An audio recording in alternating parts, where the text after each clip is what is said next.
అక్కడే పోటీ చేస్తాం. అట్లాగే ఏలూరు సామాజిక ఏలూరు పార్లమెంట్ కూడా ఎప్పుడు ఓసీ సామాజిక వర్గానికి ఇస్తారు. అది కూడా ఎవరికి ఇచ్చారు? కమ్మ సామాజిక వర్గానికి. మరి ఈసారి జగన్మోహన్ రెడ్డి గారు Narsapeta parliament, Eluru parliament YCP తరఫున ఎవరికి ఇవ్వడం జరిగింది?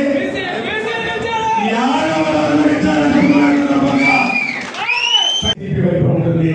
జగన్ వల్ల ముఖ్యమంత్రి కాబోతున్నాడు. విశాఖపట్నంలో ప్రమాణ స్వీకారం చేయబోతున్నాడు.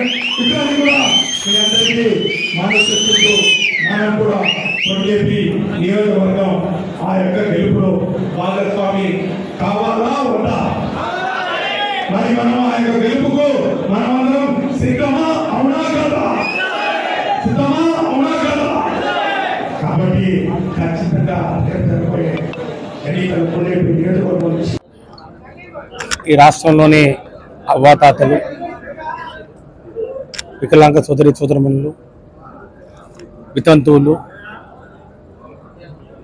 కోడి కూయక ముందే, తెల్లవారక ముందే ఎవరి కోసమైతే ఎదురు చూస్తారో, ఎవరైతే పొద్దున్నే 5 గంటలకల్లా వచ్చి తలుపు తట్టి ఆ పెన్షన్లు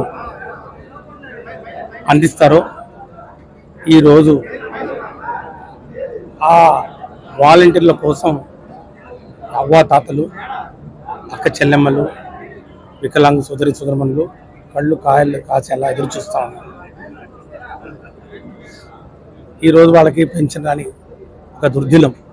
5 సంవత్సరాల కాలంలో మొట్టమొదటిసారిగా ఈరోజు వాళ్లకు ఇంటికి నేరుగా తెచ్చిచ్చే ఆ వ్యవస్థ,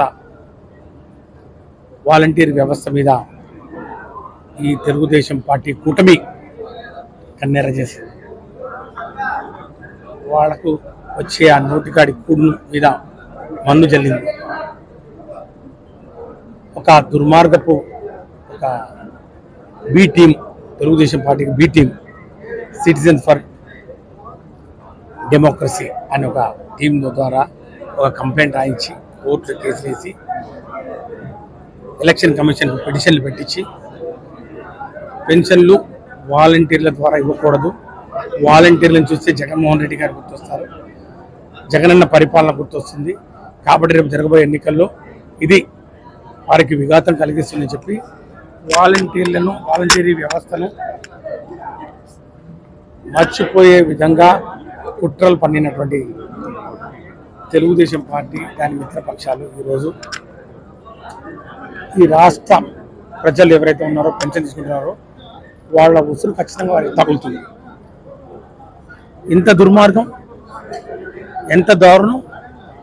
ఒక్కసారి అధికారం రాకముందే ఇంత విర్రవీగుతూ ఎన్నికల మరి నియమాలు ఉంది, మరి ఎన్నికలను అడ్డం పెట్టుకొని ఈరోజు తెలుగుదేశం పార్టీ, దాని మిత్రపక్షాలు చూడు మాకిన పెత్తనం వస్తే ఇంకెట్లా చేస్తామో చూడు, పూర్తిగా వాలంటరీ వ్యవస్థను కాళ్ళ కింద నలిపి కాలరాజిస్తామనే ఒక ఆలోచన ఈరోజు వాళ్ళు చేస్తూ ఉన్నారంటే అందరూ కూడా గమనిస్తూ ఉన్నారు. మళ్ళా తెలుగుదేశం పార్టీకి అధికారంలోకి వస్తే మళ్ళా జన్మభూమి కమిటీలు, మళ్ళా వాళ్ళ ఇళ్ళ చుట్టూ తిరగడాలు, మళ్ళా ఒక పార్టీని కొమ్ము కాస్తూ ఒకే పార్టీకి మరి దాసోహం అవుతూ. మరిన్ని వీడియోస్ కోసం ఛానల్ ని సబ్స్క్రైబ్ చేయండి, లేటెస్ట్ అప్డేట్స్ కోసం వాట్సాప్ ఛానల్ ని ఫాలో చేయండి, అండ్ లింక్ డిస్క్రిప్షన్ లో ఉంది.